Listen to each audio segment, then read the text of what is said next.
You can pick up ideas that can change your life starting tomorrow. Just be a more careful observer. Now remember, there's two ways to see. One is called sight. The other one is called insight. See with your eyes, you'll see things. See with your mind, you'll see answers. Put your eyes and your mind to work. Don't miss anything. You've got to learn to zero in and concentrate. Wherever you are, be there. Now listen to me. I don't care if you're sick. I don't care what you're going through. If you're not dead, he ain't through with you yet. As long as you're waking up, you're still in the game. You can still make it happen. As long as that breath in your nostrils move, you still in the game. You still can win. Now get your butt up. That storm that you're in, it seems like that storm is enveloping the whole world. Hard to see out of that storm. It's hard to see past it. It seems like the storm is everything. You can get out of the storm, and you will get out of the storm. But right now, you're being tried.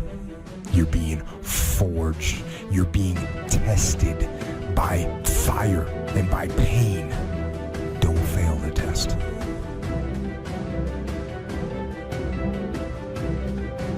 And if you're not careful, you will allow situations in this life to cloud your perspective. And you will allow moments in this life to take away the hopes and the dreams of tomorrow. Failure is not final, it's formative. It's part of the journey. How are you gonna learn if you don't ever fail? Failure is fuel for your future. Failure is a part of your story.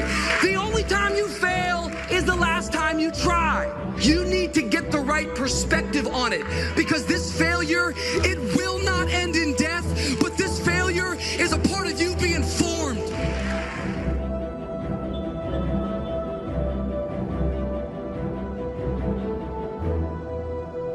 Don't take the presence of the storm to indicate the absence of God. Sometimes when you enter into a storm, and there are all kinds of storms, health storms, financial storms, there are all kinds of storms. I'm talking about storms that other people can't see. Storms that make people think you haven't been through anything. Because you get up out the bed every morning and you put your hair up and put your makeup on, and they don't know you put your smile on just like you did your makeup, and walked in smiling because you were going through a secret storm. Has anybody ever gone through a secret storm?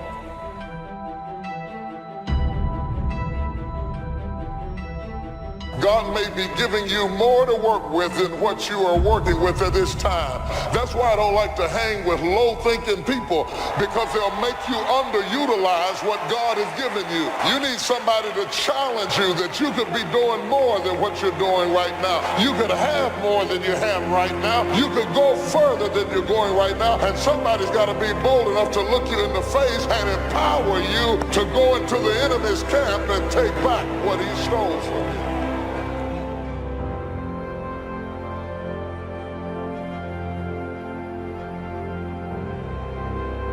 And if God be for us, who can be against us? There's nothing in this world that can defeat us if God is for us. It is impossible to have victory and think bondage. It's impossible to be happy and think sadness and depression.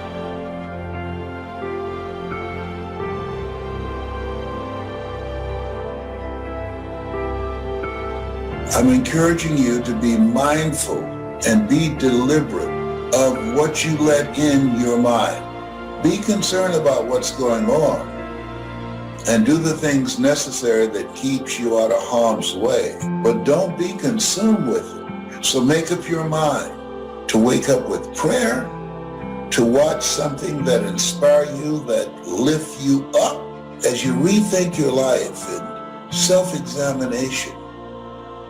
This is a time to look at the relationships in your life and ask the question, what kind of person am I becoming because of this relationship?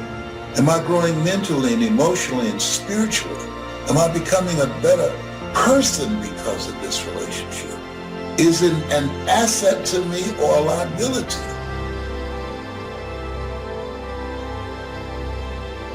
lot of times, by the time people really get down to seeing who you really are, they run from you. What we really want is for somebody to love us for who we are.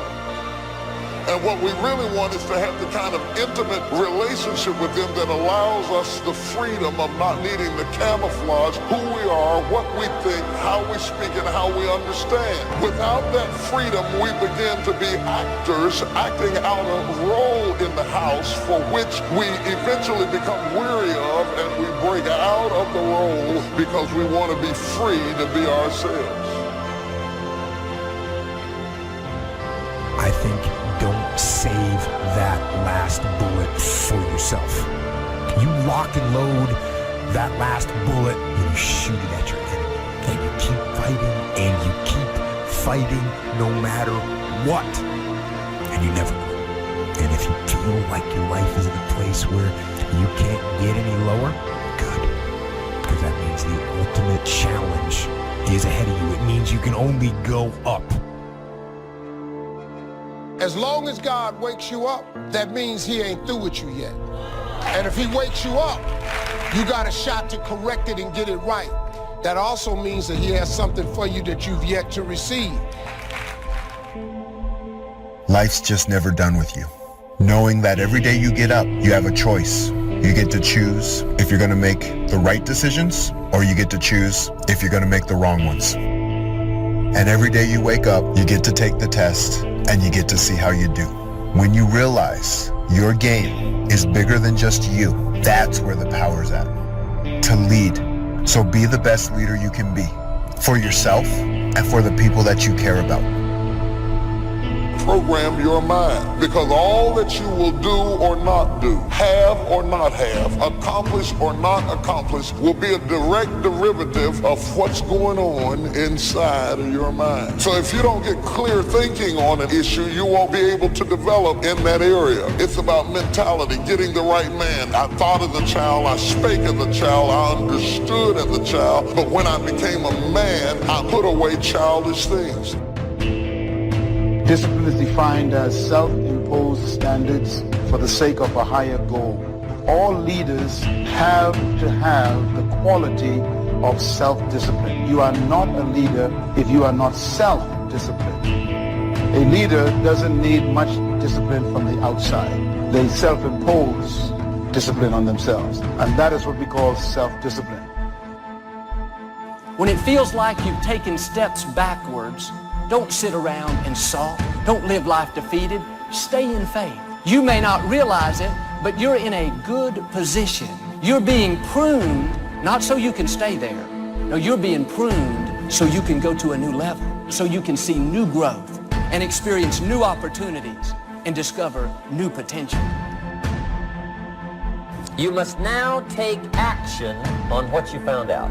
We call it game plan. Put together your game plan. A business game plan. Everybody needs game plans. Financial independence game plan. Your investment game plan. I often ask somebody, what are you going to do the next 6 months? And somebody starts to tell me. I say, no, don't tell me. Show me. Show me your game plan for the next 6 months. Then I can look at things and maybe I can help. Put it on a game plan. Take action on what you found out. Now here's the best word I know of to go with action. Massive. See, that'll change everything. You are everything. Keep trucking and keep doing the things that you need to do. There's greatness in you. Say it as many times as you have to. It can even start as a whisper. There's greatness in you, but keep repeating it because the mindset works best with consistency. Even when it hurts, even when it's hard. Keep moving forward. Keep doing what you need to do. Keep believing in yourself. There are moments in our lives that we feel completely alone. We feel as though no one knows what we're going through. It is because of the uniqueness of the challenges that confront you are so unique to you that you feel like I'm up against it all by myself. It's an uphill battle. And along that road, you're not going to see too many friends. You're going to see your shadow most often. See, the thing is, for many people, they've tried the same path you're on, and they failed. As you walk this journey, you're going to see carcasses all over the place of people that didn't quite have it. is that your success is like a spotlight shining down on their missed opportunities. Success, many will love you for it. The majority will hate you because your success reminds them of where they could have done it, but they came up short and how they didn't revisit it. The difference between a winner and a loser, the failure's there every single time. It's just the winner gets back up and does it again until it goes his way.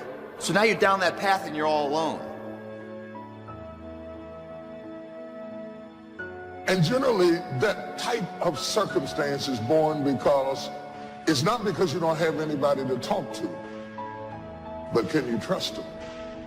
Eventually, even the most disciplined amongst us, the corners of your mouth will droop down. Your smile will turn into a frown. Eventually, even if you have to wait till everybody's gone to sleep, a tear will run across the bridge of your nose because you're dealing with stuff that is so deep and so complicated that you feel like you're in it by yourself. But you are not alone in the battle. You're not alone in the struggle, that God has a strategy. And when it's all over, you're going to see that even though you couldn't see him, he was there all the time. I promise you guys, if today you never say good enough, tomorrow you'll always have enough. What I'm saying is the character of who you are. The character defines the success, defines the fame, and it starts right there. Championships aren't won in the theater of the arena. They're won in the thousands of hours in the training room, in the labs, in the 5 a.m. runs. When everyone else is sleeping, that's when it's won. The heart of a champion is a light switch that's always on. It doesn't go on and off when someone's watching. It's constant. It begins right now with no one looking, man. And how you hold yourself, how you see yourself. What do you do when no one's watching? If you do it then, I guarantee you, you'll be doing it when everyone's watching.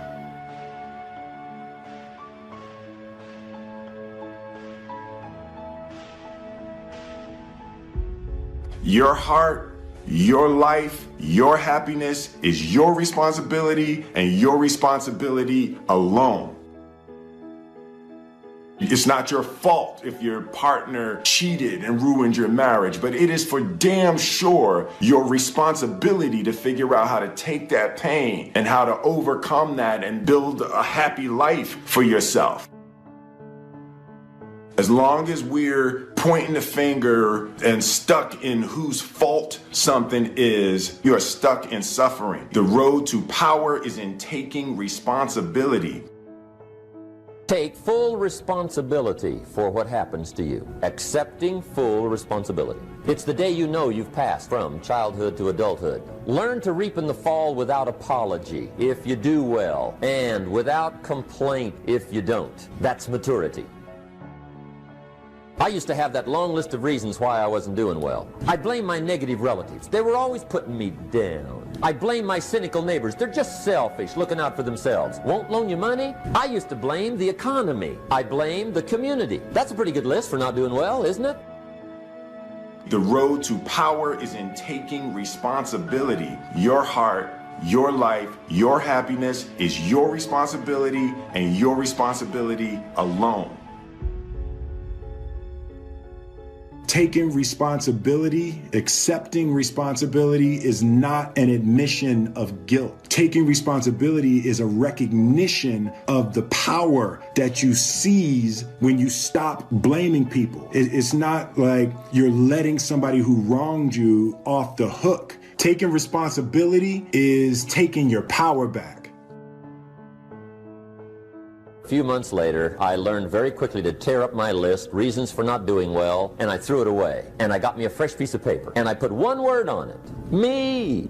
There's a Black Heritage spiritual that says, it's not my mother nor my father, nor my brother nor my sister, but it's me, oh Lord, standing in the need of prayer. It's not what happens, it's what you do. If anything can go wrong, it will. That's one of Murphy's laws.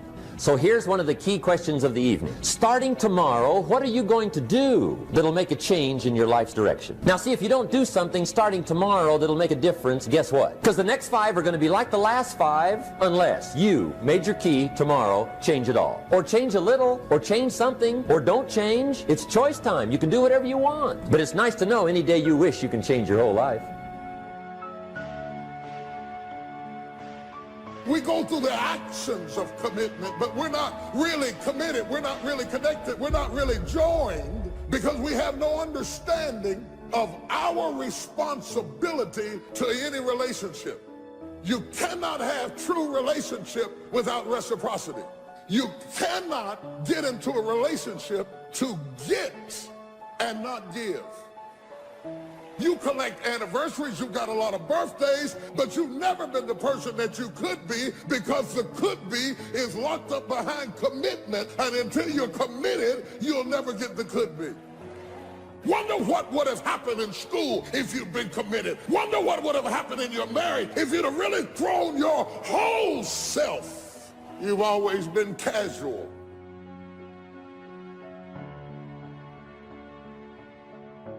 In what you've done with your life thus far, is it giving you what you want? Is it giving you what you want when you look toward the future, when you look at all that's going on out here? Is there some place within yourself you say, hey, I know I need to be out there in that arena. I know I can do more than what I've been doing. Is that something that you begin to look at within yourself? See, I say if you look at your life, and if you're not getting what you want, you owe it to yourself to do something differently. If you're on a job, 85% of Americans go to jobs that they're unhappy. If you're doing something 8 hours a day that you don't like, it's not giving you what you want, it's not giving you a strong feeling of satisfaction and fulfillment. If that's what it is, you owe it to yourself to start strategically working to change directions. Most people will resist change. Most people will fight change as if change would be worse than what they're experiencing. Most people will not challenge the unknown. They won't just step out there. See, there are certain things that's got to be in place. They got to see it all together. And life isn't like that. That's not how you grow. As you begin to look toward the future, begin to know that whatever it takes for you to create that, you got that. You've got genius in you. You've got goodness in you. If you decide to take the initiative to change the current quality of your life, I say to you that you will find that the universe is on your side. Will it be easy? No. Will you have some opposition? Yes. Will I make a lot of mistakes? Yes. See, a lot of people won't try anything different in life because they don't want to get hurt. Pain is everywhere. But most people spend their life not wanting to deal with the pain of rejection, the pain of being disappointed, the pain of being criticized, the pain. That's called life. But guess what? There's no gain without pain. If you don't know exactly what you want, or you let yourself get beyond that into something general, you're not going to achieve it. Clarity is power. You got to know the specific result you're after. What do you want? Why you're doing it? Because you know what? You may get a big goal. Somebody says, I want to make $1 billion. I want to bring peace to the earth. Why? Because as soon as you come up with a goal, all the obstacles show up. So you got to get yourself past that. And the way to get past that is have enough reasons. Reasons come first, answers come second. To ask intelligent, you got to know why you want it, have enough drive to make it happen, enough juice to make it happen. If you don't have enough reasons, you will not make it happen. What is going to get you to actually fall through? Because the first plan's not going to work and the second plan's going to work, so you better have enough plans that if the first two don't work, you still got something else. Otherwise, you're going to be having excuses why it didn't work. That's a pain. Don't you know that's something? When you know, I was in a seminar once and this lady stood up. If I had my life to live over again, she talked about all of the things that she would do. And you can feel the pain of regret in her voice. She was trying not to experience the pain of defeat, the pain of disappointment, the pain of loss, and she still experienced pain. It was right there. Most people are governed by their habits, their fears, and the opinions of others. A lot of people never try anything differently because they have been convinced by people in their lives that they value that they can't do it. They're living within the context of the opinions that other people have of them. The low expectations. Many people doubt themselves because when they thought about doing something at some critical point in their lives, somebody they respected and honored, someone they trusted said, you can't do that. And they accepted that.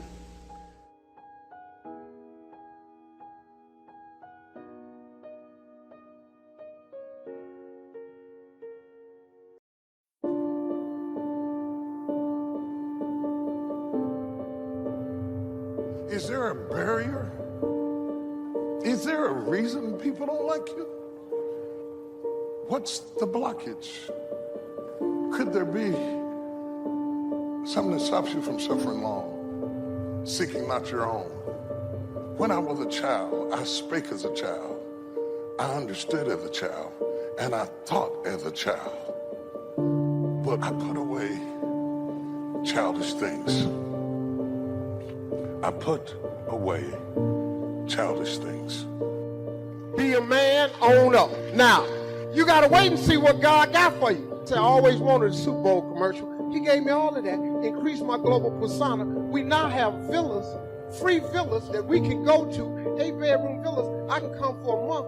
You got to work through the adversity. When adversity hits y'all and it's coming, remember there's a lesson and a blessing. Quit asking God to make your life easy, because he ain't going to do that. Eyesight and mindsight. Eyesight is judging on what you see. Mindsight is how you interpret what you see. One guy said, it's not possible, it's over, I'm finished. He surrendered. But this other guy, he felt that in spite of the no's and rejections, in spite of how bad the economy is, that it's possible that somebody somewhere, guess what, ladies and gentlemen? That's what we have to do with our dreams. What a shame if Joseph would have spent those years discouraged, worried, frustrated. What God promised you is going to come to pass. The dream he put in your heart is already on the schedule. The question is, how are you going to spend the time while you're waiting? Looking back in regrets, upset, looking forward, wondering why it's not happening? No, stay in the present. Take it one day at a time. You don't have grace for tomorrow. If you're trying to figure out the next 20 years, you're going to be frustrated. You have grace for this day. When you get to tomorrow, there'll be grace for that day. But Joel, I'm worried because I don't see how my situation could ever work out. You're not supposed to. This is what faith is all about. You have to trust that God is in control, that he's planned out all of your days, that he knows what's best for you. Instead of fighting where you are, learn to embrace where you are. That's what Joseph did. It wasn't comfortable. He didn't like it, but he embraced it, believing that God was ordering his steps. I don't want you to get 10 years down the road, think, man, if I'd known it's going to turn out this good, I would have enjoyed my life. I would have spent more time with my family. I would have enjoyed raising my children. I talked to a lady. She had worked as an executive, very successful for this large company. She'd been there 19 years when she was unexpectedly let go. It wasn't any kind of wrongdoing. The company was just restructuring and didn't need her. She was disappointed, but she knew something else would open up. She has 2 master's degrees. She's very experienced, very personable, a leader in her field. She applied to company after company, even in different states, but no response. No one was interested. She couldn't understand. A couple of months after she lost her job, her mother became ill, needed someone to take care of her. She decided that she would do it while she was looking for a job. Every day she would go to her mother's house. They would visit and run errands. Her mother came to her house and helped her fix it up. She had so much fun with her mother, made so many great memories. 10 months later, her mother passed. 3 days after she laid her mother to rest, she started getting one phone call after another from companies she had applied to months and months before. Not one offer, but 4 great offers came in. She accepted a position with more responsibility, more income, better environment. She said, it's a position that I enjoy much more than my previous job. Look at how God works. That closed door, the company unexpectedly letting her go, seemed like a bad break.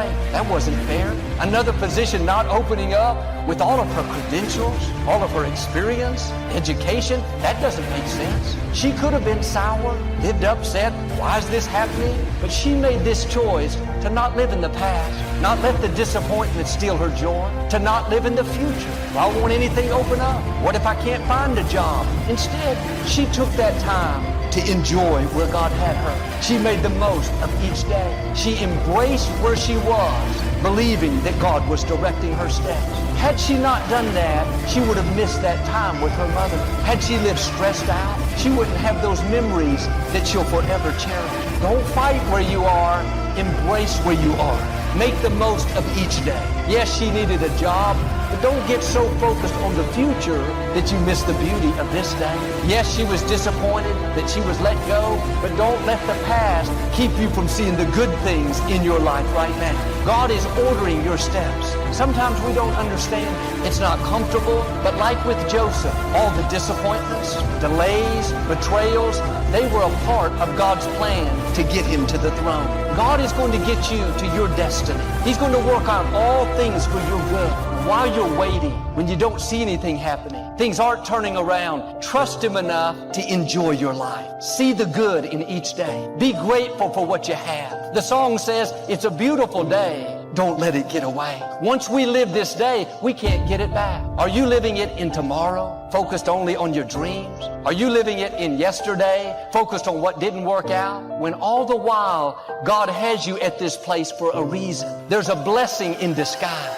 There's someone you can connect with. There's a test that you can pass. If Joseph would have been bitter, he would have never helped the butler. The butler is the one that helped open that door for him. And the scripture says to make the most of this day. Doesn't say make the most of yesterday. Make the most of tomorrow. What are you doing with today? Are you embracing where you are? Or are you fighting where you are? Are you present and connected? Or are you present and disengaged? When life called the roll today, did you show up passionate, enjoying your family, looking forward to another great day? Joel, I would, but man, I've had disappointments. These people did me wrong. My dream hasn't worked out. How do you know that's not leading you to your destiny? God is ordering your steps. It may not be good, but he wouldn't have allowed it if it was going to stop your purpose. Don't get 20 years down the road and see it all come together and have to say, wow, I spent so much of my life worried, not enjoying my family, mad at the people that did me wrong. Let it go. It's all a part of the process. These are tests we have to pass.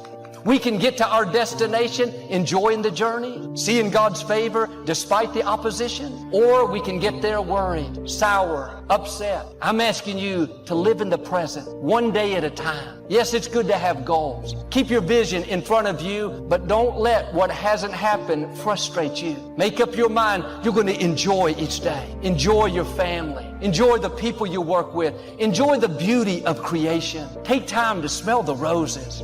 All through the day, it's good to take a few deep breaths and just breathe in God's goodness.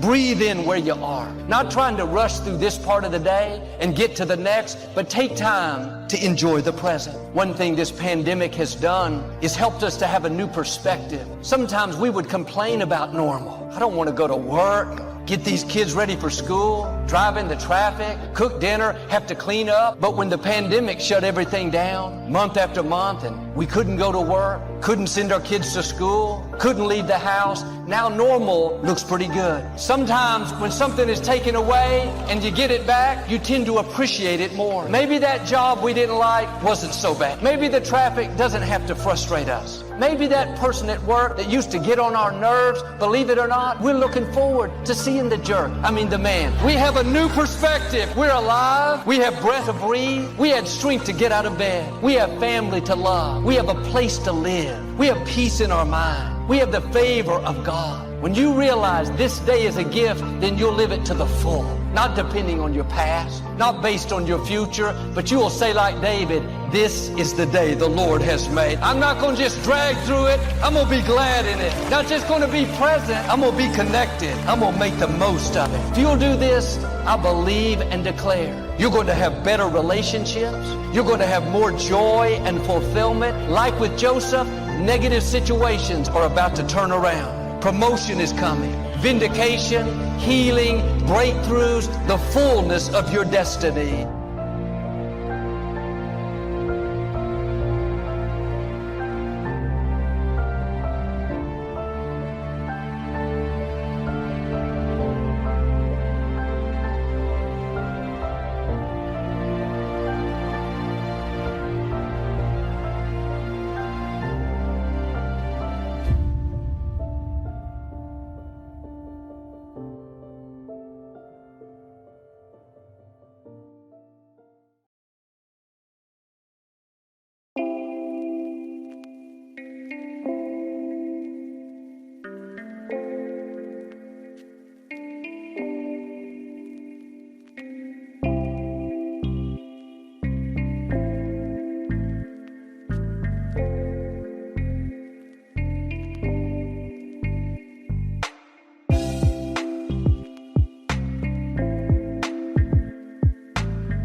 Disease. Over caution. Some people never will have much. They're too cautious.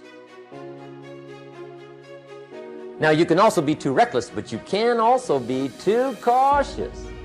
This is called the timid approach to life. And my caution was always the risk. Risk used to drive me right up the wall.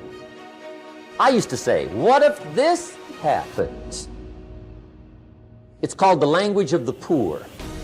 What if this happens? And on top of that, if this was to happen, look at the fix I'd be in. I better not try. I could always ace myself out. Then I'll tell you what changed my whole life when I finally discovered it's all risky. The minute you were born, it got risky. If you think trying is risky, wait till they hand you the bill for not trying. If you think investing is risky, wait till you get the tab for not investing. See, it's all risky. Getting married is risky. Having children is risky. Going into business is risky. Investing your money is risky. It's all risky. I'll tell you how risky life is. You're not going to get out alive. That's risky. The Englishman says, well, if that's the way it's going to work out, let's give it a go. Right, that's what it's for. Give it a go. Somebody says, yeah, but I'm looking for safety and security. Fine, then huddle in a corner. We'll cover you with a sheet, bring you 3 meals a day. And we'll protect you, feed you, look after you, care for you. We won't let anything happen to you, and you'll probably live to be 100. The guy said, well, yeah, I'd live to be 100. But what a way to live. Right.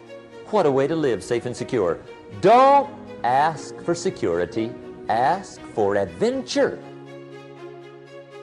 Better to live 30 years full of adventure than 100 years safe in the corner. And see, it's not important how long you live. What's important is how you live. I found that nothing in life is worthwhile unless you take risks.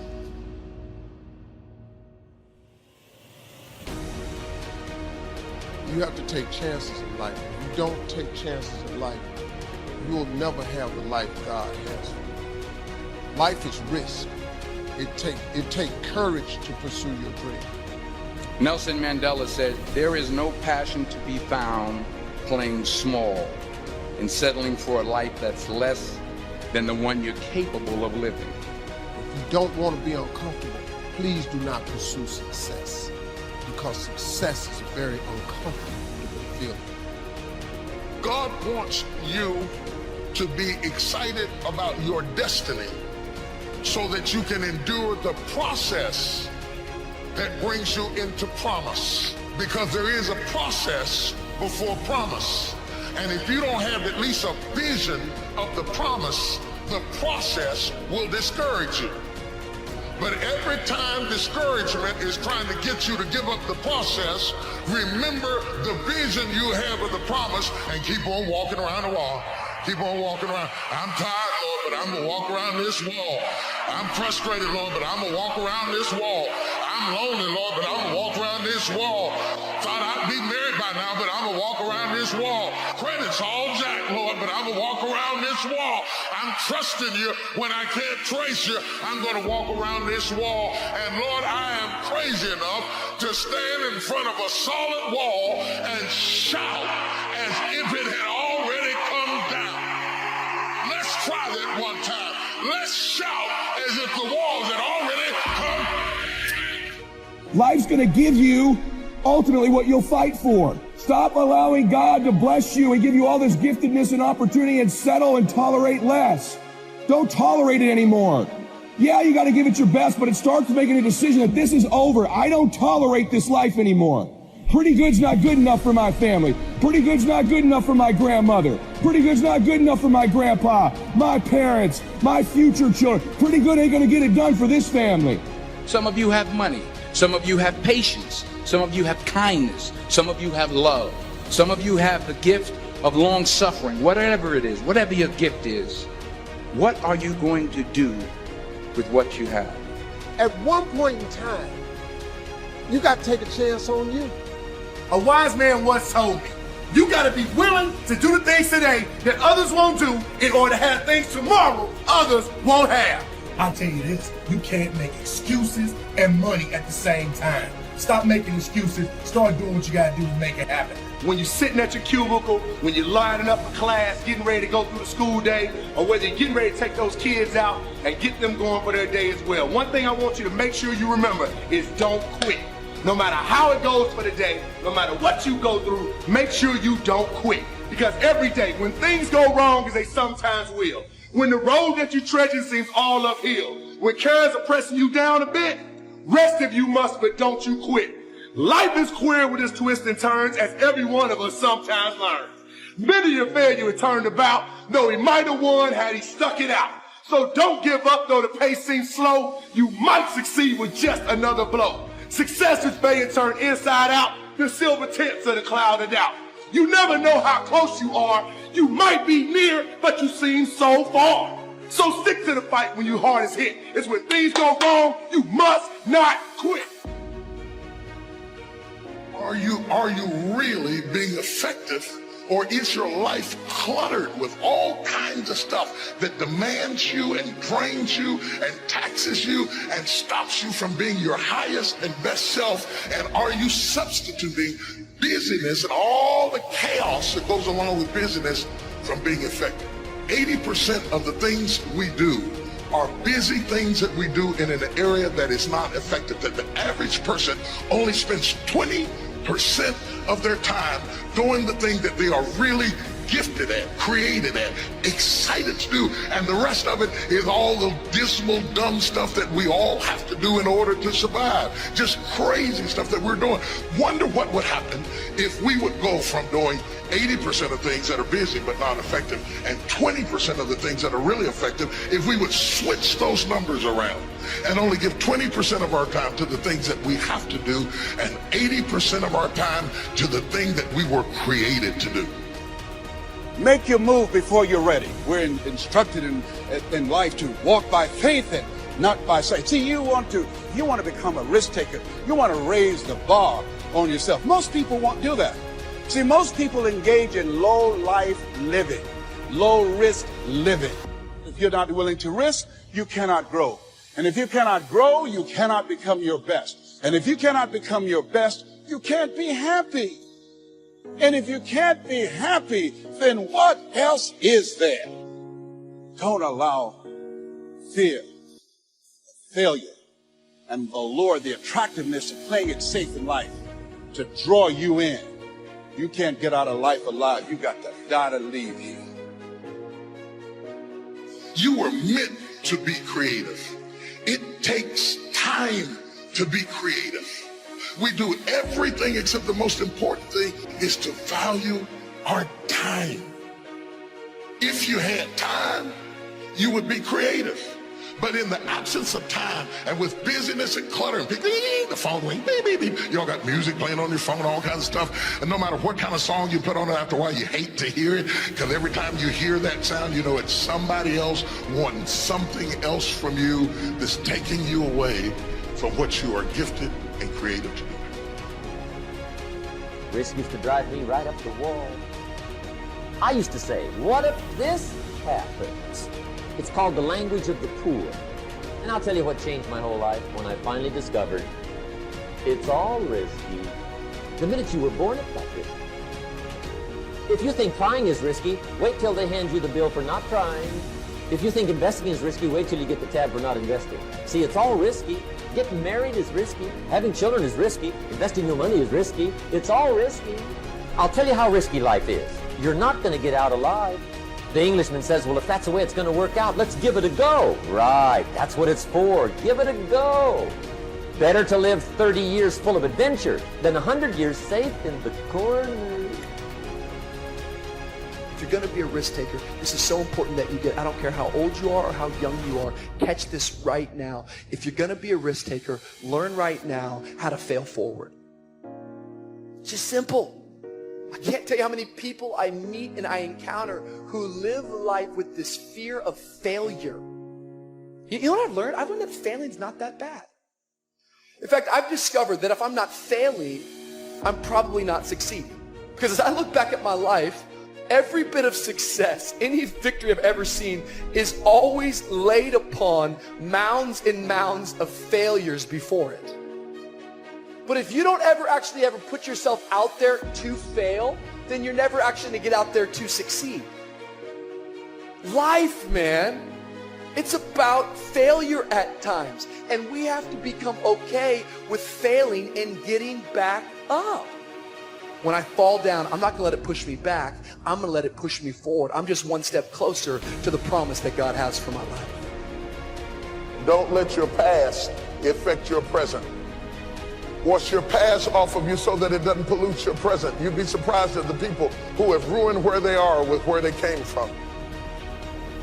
And you're not ready for what God is about to give you now because you're still polluted with what you went through then. You'd be surprised at the people who are married to 2 or 3 people. Not legally, but mentally and emotionally.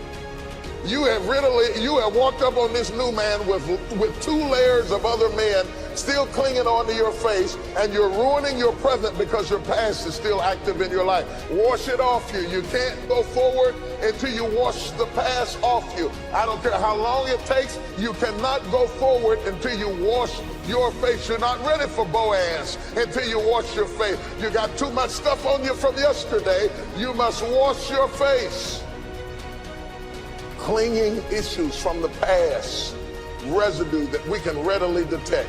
I shouldn't be able to look at you and see your past on your face. See, we live in a world where we're told more about our limitations rather than our potential. So you have to watch who's speaking into you. You've got to begin to monitor your mind. And you've got to begin to literally be proactive in programming yourself to success. Be ye not conformed to this world. Be ye transformed by the renewing of your mind. You've got to take responsibility to make that happen. And as you begin to do that, you'll begin to see some incredible changes in your life. I understand now when Earl Nightingale said, all of us are self-made, but only the successful will admit it. See, most people stop short of their dreams and park and get off the highway of life because of the rejections of life. You will always be rejected. It's no big deal. Jack Canfield said rejection is a myth. It's not like when somebody says no and then they slap you. No, it's just, to me, make no your vitamin. Get excited about the no. Why? Because every time someone says no, that brings you another step to a yes. You're getting closer. Trust me, you will win if you don't quit.